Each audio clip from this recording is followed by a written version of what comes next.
Naramdaman mo na ba na tila ang kapalaran ay tahimik na naghahanda ng isang pambihira at makapangyarihang biyaya para sa iyo? Isang sandali na kay rami ng pagbabago na kayang baguhin ang buong takbo ng iyong buhay sa isang iglap? Sa mga lihim na sulok ng panahon, minsang nakita ng kilalang manghuhula na si Baba Vanga ang isang pangitain. Isang pangitain ng hindi mapipigilang kayamanan na dadaloy sa buhay ng piling iilan. Ngayon, habang papalapit ang Mayo, muling kumikilos ang universo. Iniaayon ng mga puwersang kosmiko para sa isang bihirang sandali ng jackpot. Kung kabilang ka sa isa sa apat na zodiac signs na ito, malapit nang magbago ang iyong buhay sa paraang hindi mo kailanman inakala. Sa buong kasaysayan, kakaunti lamang ang mga pangalan na nakabighani sa imahinasyon ng mundo gaya ni Baba Vanga, ang bulag na mistiko mula sa Bulgaria na ang mga hula ay nagpamangha sa maraming henerasyon. Kilalang-kilala sa kanyang hindi kapanipaniwalang katumpakan. Madalas na nagsilbing gabay ang mga pangitain ni Baba Vanga para sa mga naghahangad maunawaan ang mga di nakikitang puwersa na humuhubog sa kanilang buhay. At ngayon, isa sa kanyang pinakakamanghamanghang propesiya ang unti-unting nabibigyang liwanag. Isang bihirang jackpot ng kayamanan na itinakdang tumama sa buhay ng apat na partikular na zodiac signs ngayong Mayo. Ngunit bakit sa Mayo? At bakit ngayon? Ang universo ay kumikilos sa mahiwagang paraan. Hinahabi ang mga kosmikong padron na nagbibigay pabor sa mga piling tanda na ito sa anyo ng mga hindi inaasahang oportunidad, pinansyal na tagumpay, at yaman na magbabago ng buhay. Kung kabilang ka sa mga mapapalad na iilan, ang landas tungo sa kayamanan ay hindi lamang isang panaginip. Ito ay nakasulat sa mga bituin. Naghihintay lamang na iyong hakbangin. Sino ba si Baba Vanga? Sa tahimik na kabundukan ng Bulgaria, isinilang ang isang batang babae na balang araw ay kukunin ang atensyon ng buong mundo dahil sa kanyang mahiwagang mga kakayahan.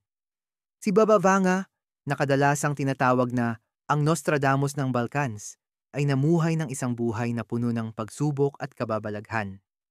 Bilang bata, isang malakas na bagyo ang sumalanta sa kanya, nagdulot ng matinding pinsala at tuluyang bumulag sa kanya. Ngunit ang nawala sa kanyang paningin ay pinalitan ng isang mas kahangahangang kakayahan, ang makita ang hinaharap.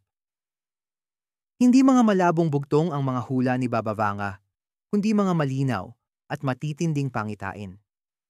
Mula sa pagbagsak ng mga makapangyarihang imperyo hanggang sa malalaking kalamidad, mula sa pandaigdigang pagbabago hanggang sa personal na kapalaran, ang kanyang mga paalala ay gumulat at humanga sa lahat ng lumapit upang humingi ng kanyang karunungan. Kahit ang mga nagdududa ay natigatig sa katumpakan ng kanyang mga nakikita. Ang kanyang munting tahanan sa Petrich ay naging isang banal na lugar ng paglalakbay, kung saan ang mga tao mula sa malalayong lugar ay bumibiyahe upang makaupo sa kanyang harapan at makarinig kahit isang salita lamang ng gabay. Mga presidente, siyentipiko, at mga karaniwang mamamayan ang dumagsa. Dala ang mga pag-asa, takot, at mga katanungan, at umalis na tangan ang mga kasagutan na madalas nagkatotoo pagkalipas ng maraming taon sa nakakagulat na paraan. Ngunit si Baba Vanga ay hindi lamang isang karaniwang manghuhula. Siya ay naging tulay sa pagitan ng nakikita at hindi nakikita, isang paalala na ang buhay ay ginagalaw ng mga puwersang higit pa sa kaya nating maunawaan. At sa lahat ng kanyang mga pangitain, may isang propesiya na namumukod tangi. Isang revelasyon tungkol sa isang bihirang pagkakahanay ng mga kosmikong enerhiya na magdudulot ng hindi masukat na kayamanan sa piling mga individual. Ngayon, habang papalapit ang Mayo 2025, lalo nang lumalakas ang alingawngaw ng kanyang sinaunang pangitain. Kung makikinig ka ng mabuti, baka marinig mo ang universo na mahina kang tinatawag sa pangalan mo. Ang jackpot vision ni Baba Vanga para sa Mayo 2025. Sa napakaraming pangitain na ibinahagi ni Baba Vanga sa kanyang buhay, iilan lamang ang nagdala ng kapangyarihang kasing lakas ng tinatawag niyang jackpot vision. Sa mga huling taon ng kanyang buhay, kung kailan tila manipis na ang harang sa pagitan ng mga mundo, Isinalaysay ni Baba Vanga ang tungkol sa isang bihirang kaganapang kosmiko. Isang sandali kung kailan ang mismong universo ay magbubukas ng portal ng kasaganaan para sa piling iilan. Ayon sa kanyang bulong na propesiya, ang buwan ng Mayo ang magiging yugto kung kailan ang mga kapalaran ay magbabago. Nang walang babala, kung kailan ang mga matagal nang nakasarang pintuan ay biglang magbubukas at ang mga nakatagong kayamanan ng buhay ay dadaloy ng malaya. Ngunit ang pagbabagong ito ay hindi magaganap ng basta-basta. Ito ay itutulak patungo sa mga ipinanganak sa ilalim ng partikular na mga zodiac sign, mga kaluluwang ang enerhiya ay perpektong umaayon sa daloy ng kayamanan, paglago, at oportunidad. Hindi ito itinuturing ni Baba Vanga bilang isang suwerteng aksidente, kundi isang nakatakdang kosmikong kapalaran. Ang mga nagtiis sa katahimikan ng kanilang mga laban, ang mga nagtanim ng mga binhi sa tigang na lupa ng may pananampalataya, sila ang tatanggap ng gantimpalang lampas sa kanilang inaakala. Sa kanyang pangitain, nakita niya ang mga gintong ilog na dumadaloy sa madidilim na lambak, sumisimbolo sa kayamanang darating sa mga naglakad sa pinakamahirap na landas. Ikinuwento rin niya ang mga palatandaan, mga banayad na pagbabago sa mga panaginip, mga hindi inaasahang oportunidad na sumisiklab na parang sinag sa hamog, at biglaang pag-usbong ng matinding kutob na nagtutulak sa mga tao na kumilos ng matapang sa tamang sandali. Ang jackpot na ito ay hindi lamang ukol sa pera. Ito rin ay sagisag ng mas masaganang buhay sa lahat ng aspeto: kasaganaan, layunin, at panloob na kapayapaan. Nagbabala si Baba Vanga na ang pagkakataong ito ay lilipas din. Isang bihirang portal na hindi mananatiling bukas magpakailanman. Ang mga magdududa at mag-aalinlangan ay siguradong mawawala ng pagkakataon, gaya ng isang bulalakaw na mabilis na nawawala sa kalangitan. Habang papalapit ang Mayo 2025, ang enerhiya sa ating paligid ay nagsisimula ng humuni ng kakaiba at puno ng pananabi. Kung kabilang ka sa 4 na zodiac signs na itinakda para sa biyayang ito, tandaan mo, hindi pa lamang dumarating ang iyong oras, narito na ito. At ang tanging tanong na natitira ay, makikilala mo ba ang oportunidad kapag ito ay kumatok? Ang kosmikong enerhiya ng Mayo 2025. Ang universo ay kumikilos ayon sa mga padron na mas matanda at mas marunong pa kaysa sa alaala ng sangkatauhan.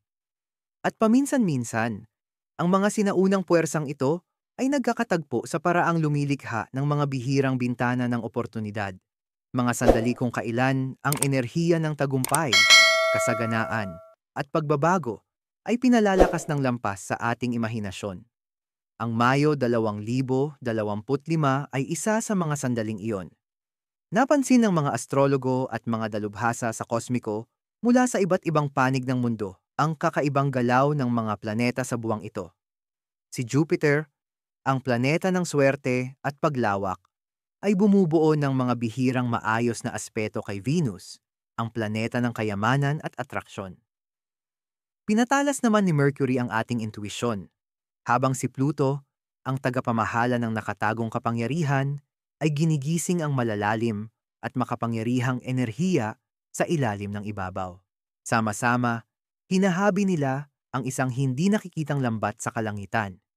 Isang lambat na idinisenyo upang hulihin ang mga pangarap at gawing realidad ang mga ito. Ngunit hindi lahat ay makadarama ng parehong lakas ng mga pagyanig na ito. Ang simponiyang kosmiko ay may espesyal na awit para sa mga kaayon ng partikular na enerhiya ng mga zodiac sign. Ang 4 na tanda na pinili ni Baba Vanga ay may natatanging koneksyon sa sayaw ng mga bituin. Ang kanilang personal na enerhiya ay umaayon na parang mga perpektong tinunong instrumento sa awit ng kasaganaan ng universo. Sa panahong ito, bubukas ang mga pintuan kung saan dati ay may mga pader lamang. Mga hindi inaasahang pagkikita, bigla ang inspirasyon, at mga pagkakataong tila aksidente lamang, lahat ito ay magiging bahagi ng isang hinabing kapalaran. Ang mga pinansyal na oportunidad na dati ay tila mailap o imposibleng maabot ay bigla na lamang madarama na napakalapit. na para bang ang universo mismo ang nag-aabot ng kamay upang hilahin sila pa itaas. Mahalagang maunawaan na ang kosmikong enerhiya na ito ay hindi basta-basta tungkol sa suwerteng aksidente. Ito ay gantimpala para sa mga nagtiyaga, tugon sa panloob na kahandaan. Ang mga nagtanim ng pagtitiis, katatagan, at pananampalataya ay matatagpuan ang kanilang mga sarili na nakatayo sa bungad ng isang panibagong buhay. Subalit, pabor ang universo sa matatapang. Ang enerhiyang ito ay humihingi ng aksyon, tapang, at tiwala. Kailangan mong maniwala sa iyong sariling halaga, sumagot ng oo kapag tinatawag ka ng oportunidad, at humakbang pasulong kahit bulungan ka ng takot ng mga pagdududa. Sa Mayo 2025, magiging malakas ang agos ng kosmiko.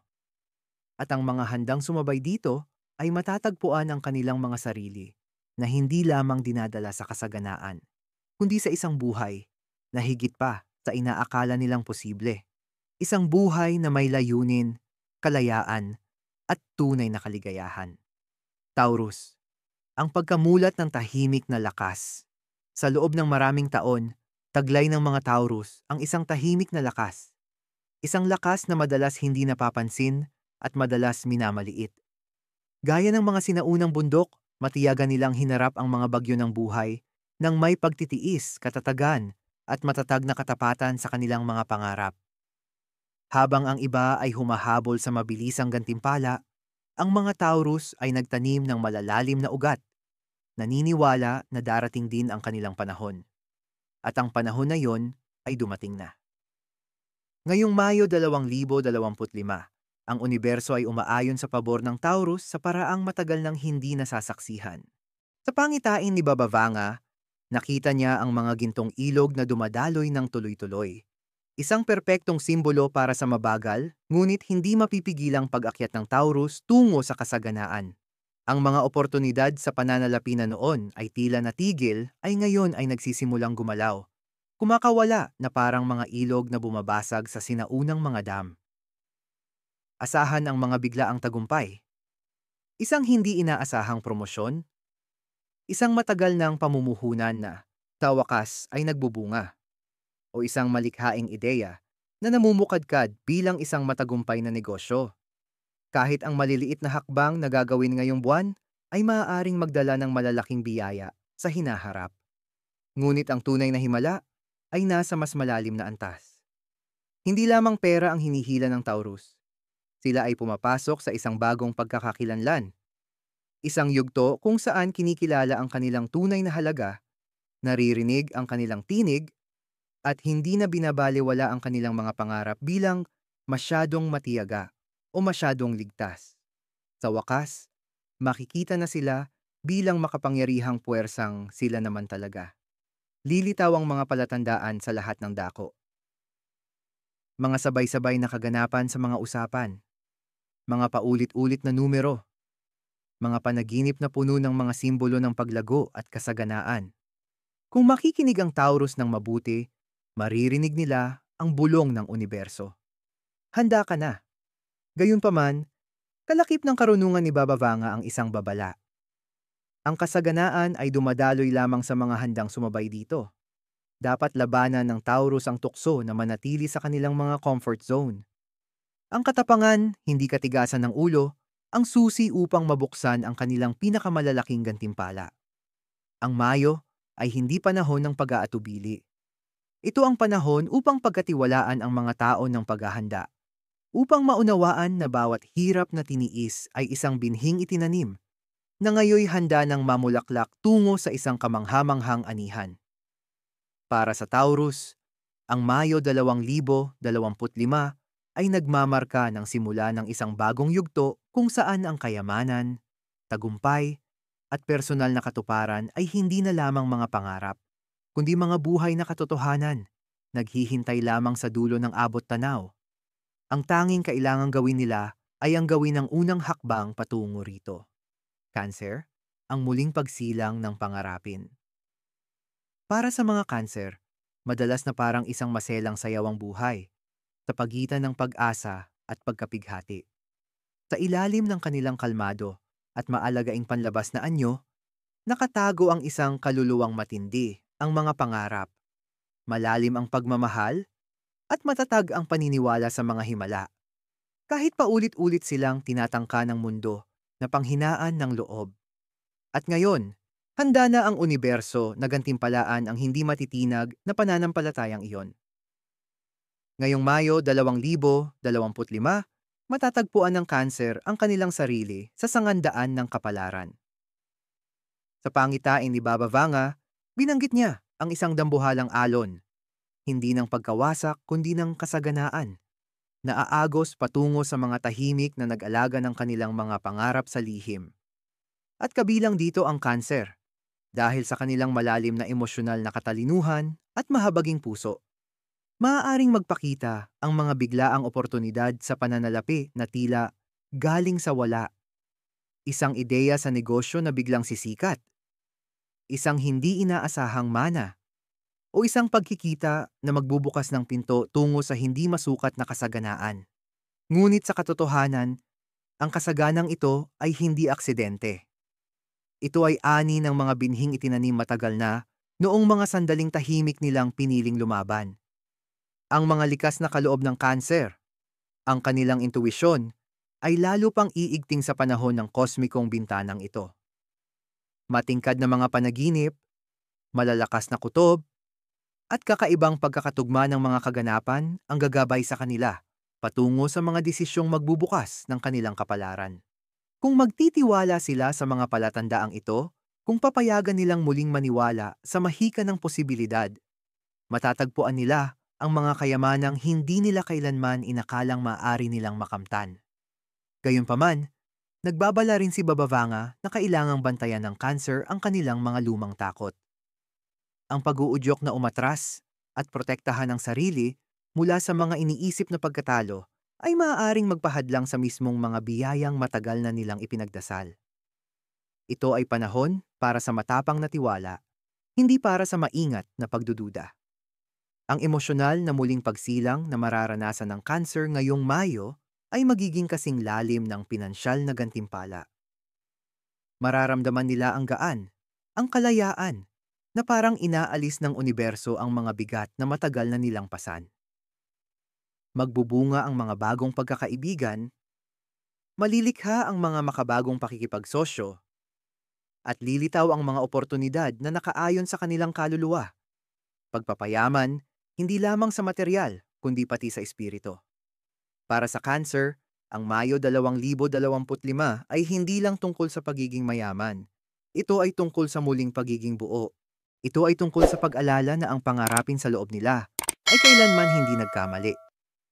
Ito ay ang wakas ng paglalakad tungo sa isang buhay kung saan ang pagmamahal, layunin, at kasaganaan ay dumadaloy ng magkasama, tulad ng isang ilog na sa wakas ay bumalik sa karagatan. At kapag natikman na nila ang kalayaang yon, wala nang babalikan. Scorpio, pagbangon mula sa abo upang angkinin ang korona. Ang Scorpio, ang phoenix ng zodiac, ay palaging nakatakdang dumaan sa mga matitinding pagbabagong anyo. Sa buong buhay nila, naglakad sila sa apoy, hinarap ang mga pagtataksil, nilampasan ang mga pagkalugi, at sa bawat pagkakataon lumalabas silang mas malakas. Ang kanilang katatagan ay alamat na, ngunit kahit ang pinakamalalakas na mandirigma minsan ay napapaisip, kailan kaya matatapos ang mga laban at magsisimula ang mga biyaya? Ngayong Mayo 2025, matatapos na ang paghihintay ng Scorpio. Sa pangitain ni Baba Vanga, nakita niya ang isang naglalagablab na phoenix na lumilipad sa ibabaw ng isang ginintuang lungsod. Isang malinaw na simbolo ng sandali ng tagumpay ng Scorpio. Ngayon, umaayon na ang universo, hindi lamang para sa kanilang kaligtasan, kundi para sa kanilang tagumpay. Magsisindi ang mga oportunidad para sa pag-unlad ng pananalapi, mga tagumpay sa karera, at mga personal na pagpapalawak na tila biglang sumusulpot sa magdamag. Ang mga kasunduang tila matagal nang naipit ay bigla na lamang uusad. Lilitaw ang mga nakatagong talento, magdudulot ng paghanga at gantimpala. Hindi inaasahang malaking pera, makapangyarihang alyansa, at mga kapartner na magbabago ng buhay ay uusbong sa isang nakabibighaning bilis. Ang likas na kakayahan ng Scorpio na maramdaman ang hindi nakikita ng iba ang magiging pinakamatibay nilang sandata. Lalo pang iigting ang kanilang intuwisyon, magdadala ang mga panaginip ng mga nakatagong mensahe, at magbubukas ang mga bagong pintuan sa gitna ng mga usapan. Gayunpaman, kailangang tandaan ng Scorpio. Ang kasaganaan ay nangangailangan ng tiwala.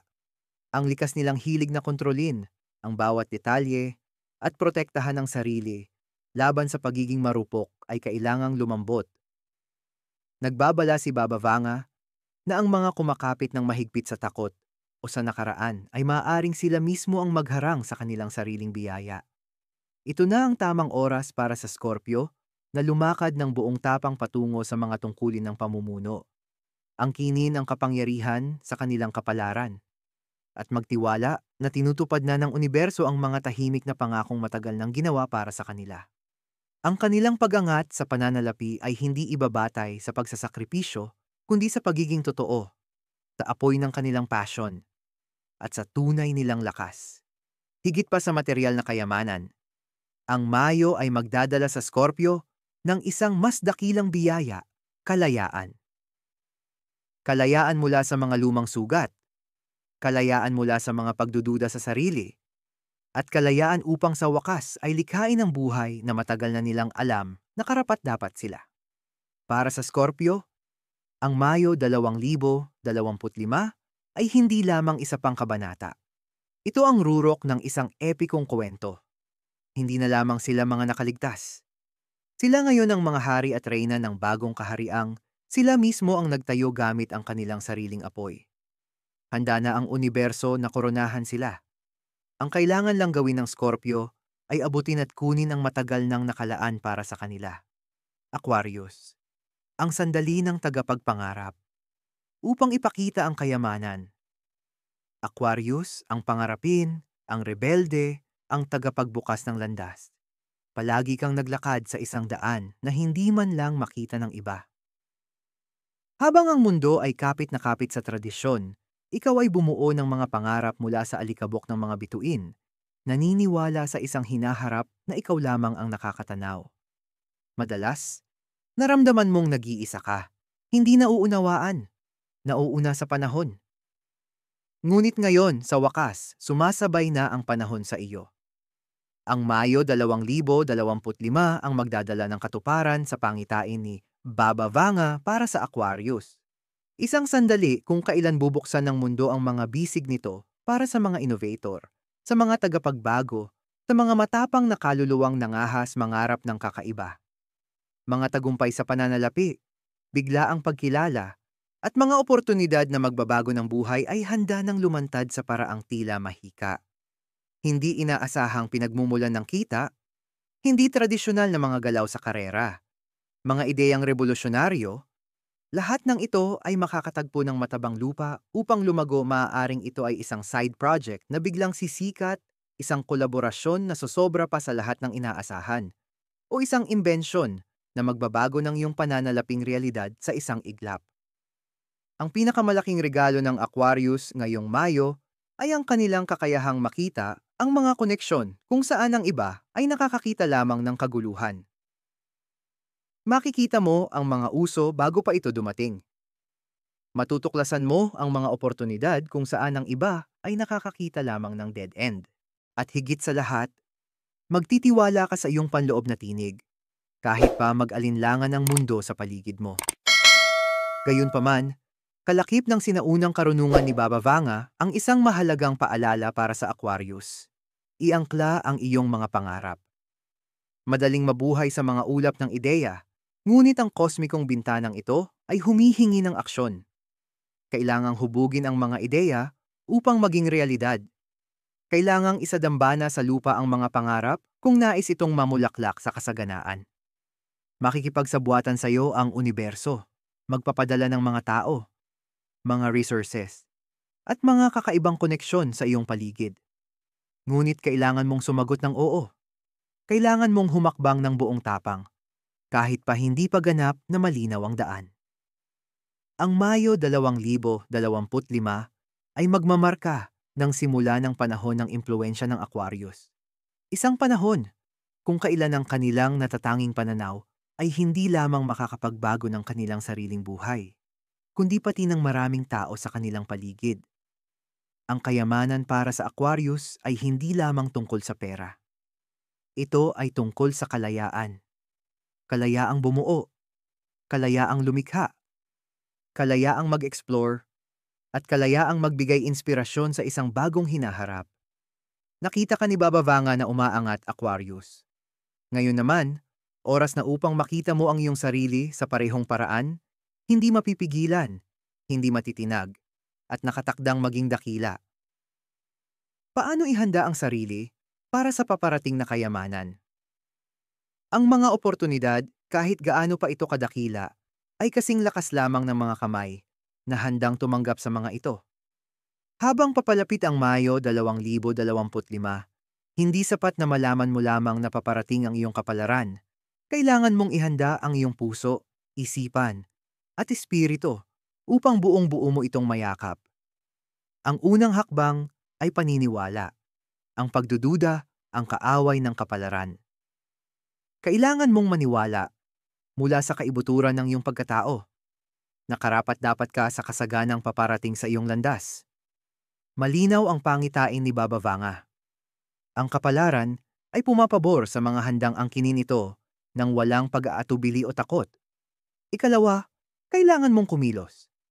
Maging bukas sa mga hindi inaasahang oportunidad, sumagot ng oo sa mga bagong pagsisimula, at magtiwala sa iyong intuwisyon kahit pa mag-alinlangan ng lohika. Gumawa ng inspiradong aksyon, kahit isang maliit na hakbang lamang ay maaaring magpagalaw ng bundok sa iyong pabor. At panghuli, bitawan ang nakaraan. Ang mga lumang kabiguan at takot ay kailangang iwanan na. Hindi ito ang panahon para lumingon sa likod. Ito ang panahon para sumulong. May maliwanag na mga mata, may bukas na puso, at may diwa na hindi kailanman mababasag. Ang iyong kayamanan ay hindi isang malayong panaginip. Ito ay isang buhay na katotohanan. Naghihintay lamang na iyong lakaran at yakapin. Konklusyon? Naibulong na ng mga bituin ang iyong pangalan. Naayos na ng universo ang entablado. Ngayon, nasa iyong mga kamay na ang paglalakad at patungo sa kapalarang matagal nang naghihintay sa iyo. Ang pangitain ni Baba Vanga ay hindi kailanman tungkol sa basta-bastang swerte. Ito ay tungkol sa kahandaan. Ito ay tungkol sa paniniwala kahit walang kasiguruhan. Sa pagtatanim ng binhi kahit tuyot ang lupa. At sa pangangahas mangarap kahit sinasabihan kang sumuko na. Kung ikaw ay kabilang sa 4 na napiling zodiac signs, ang Mayo 2025 ay hindi lamang isang buwan sa kalendaryo. Ito ang portal patungo sa bago mong buhay. Isang buhay na hitik hindi lamang sa material na kayamanan, kundi pati sa kahulugan, layunin, at kalayaan. Makinig ng mabuti sa mga palatandaan. Pagkatiwalaan ang iyong kutob. Kumilos ng buong tapang kapag kumatok ang oportunidad. Sapagkat ang kapalaran ay pumapabor sa matatapang. At ang iyong sandali upang magningning ay dumating na.